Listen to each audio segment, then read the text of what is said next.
오늘 저희가 순서에 따라 묵상하신 말씀은 바로 호세아 13장 말씀입니다. 호세아는 총 14장으로 구성되어 있는 말씀인데 그 중에서 오늘 우리가 함께 묵상한 이 13장과 내일 묵상할 14장은 호세아서의 결론 부분이라고 할 수 있습니다. 앞서 우리가 호세아서를 계속해서 함께 묵상해오면서 호세아서의 핵심 단어들을 몇 개를 우리가 알 수 있었습니다. 그것은 죄와 심판, 회개, 그리고 하나님의 사랑. 이것들이 바로 호세아서의 핵심을 담은 키워드라고 말할 수 있습니다. 호세아는 하나님과 이스라엘의 관계를 계약 관계로 이해했던 선지자였습니다.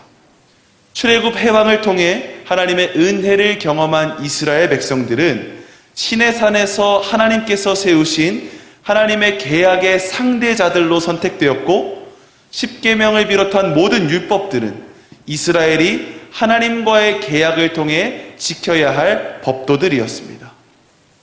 그리고 호세아는 이것들을 더욱 발전시켜서 하나님과 이스라엘의 관계를 부부의 관계 또는 부모와 자녀의 관계로 묘사하고는 했습니다.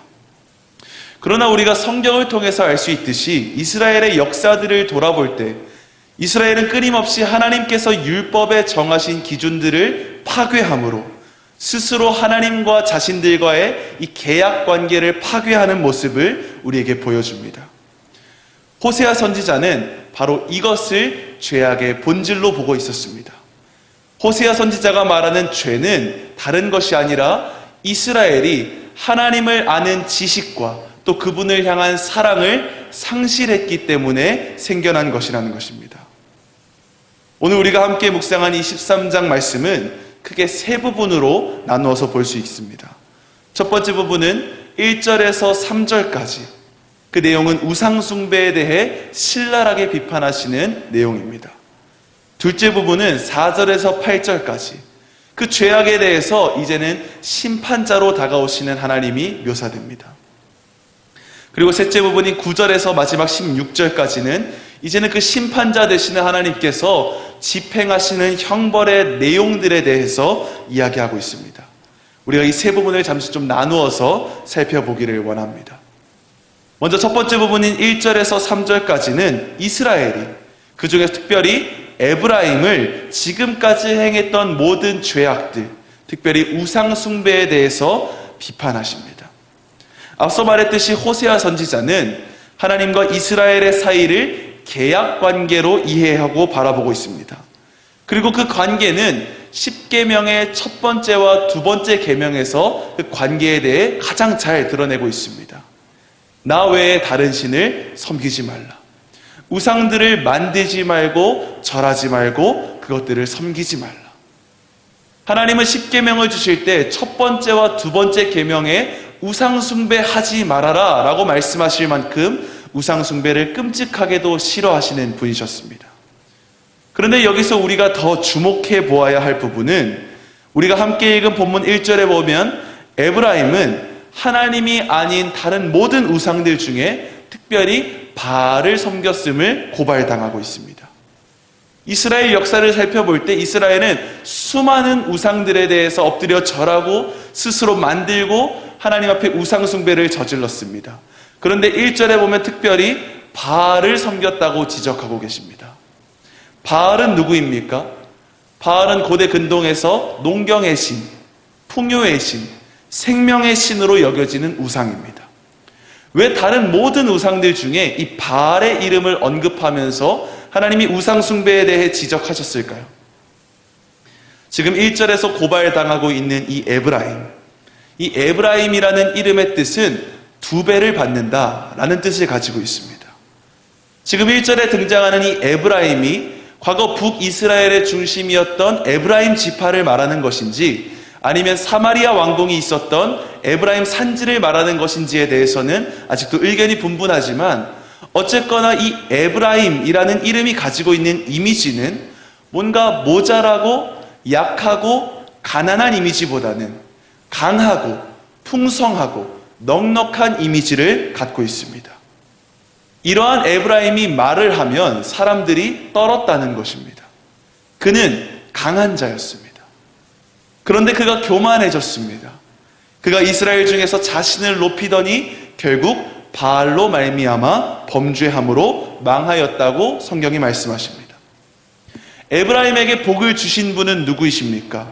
복의 근원 되신 하나님이십니다. 하나님께서 에브라임에게 복을 주셨습니다. 2배를 받으라는 그 이름에 걸맞게 넉넉하고 풍성한 은혜로 에브라임을 채워주셨습니다. 그런데 에브라임이 그것을 망각하였습니다. 하나님께로부터 온 은혜이기 때문에 늘 감사한 마음으로 하나님 앞에서 하나님을 경배해야 하는 에브라임이 바알, 그 풍성함에 취해 하나님을 잊어버리고 그 풍성함 자체를 숭배하기 시작했다는 것입니다. 성경에 유명한 이야기가 있습니다.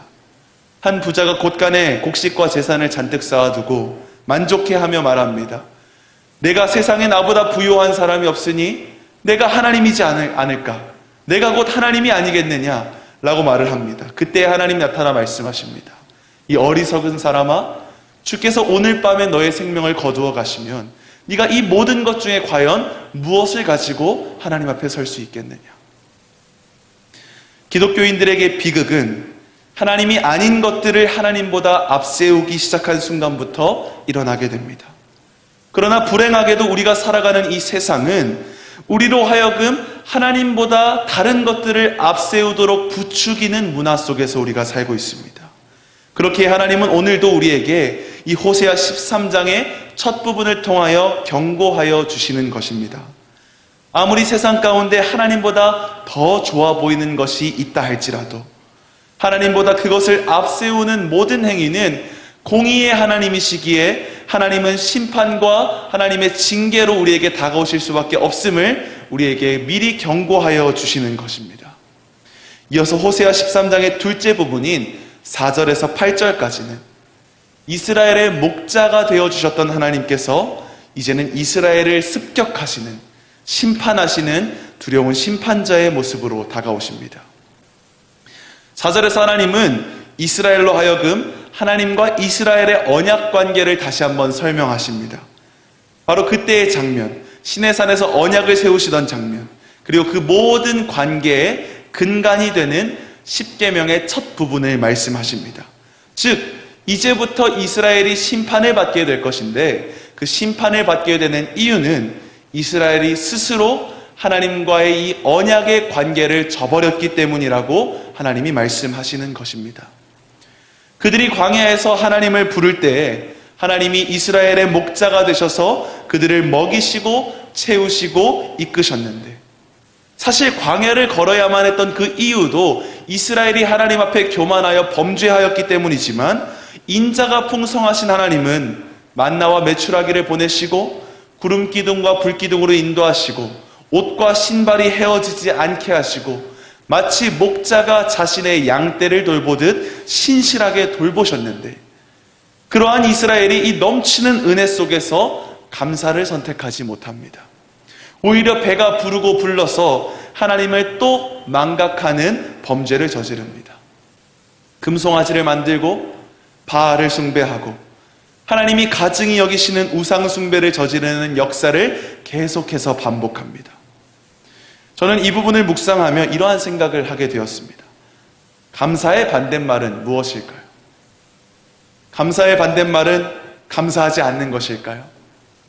저는 이 부분을 묵상하면서 감사의 반대말은 망각이라고 생각하게 되었습니다. 하나님의 은혜를 기억하는 사람은 반드시 감사하는 삶을 살아갑니다.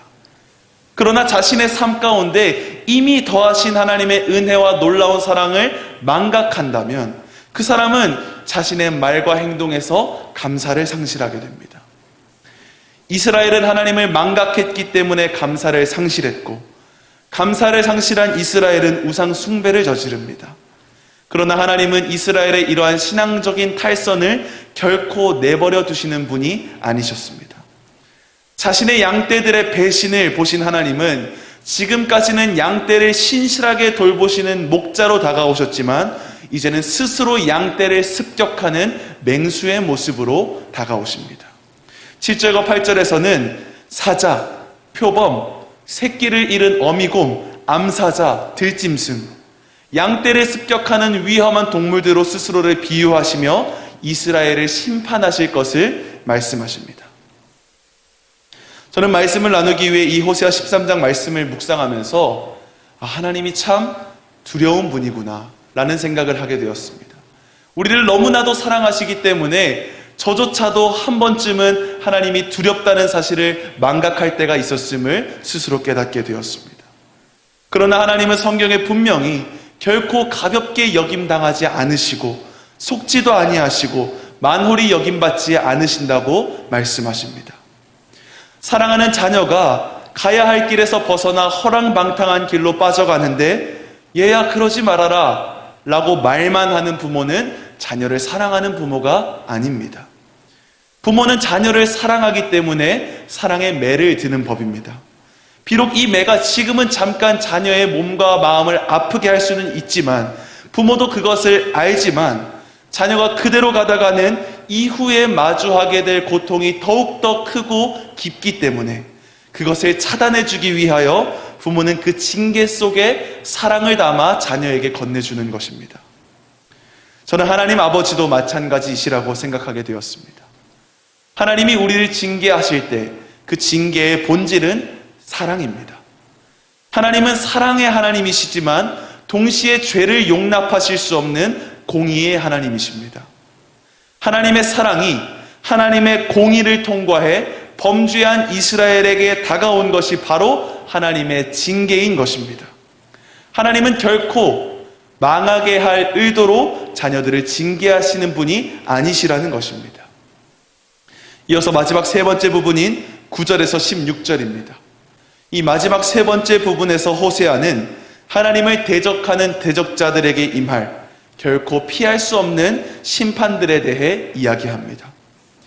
10절부터 11절까지는 과거 사사시대에 하나님이 왕이심에도 불구하고 왕을 요구했던 이 이스라엘의 반역을 말하고 12절부터 본격적으로 대적자들에 대한 형벌을 말씀하십니다.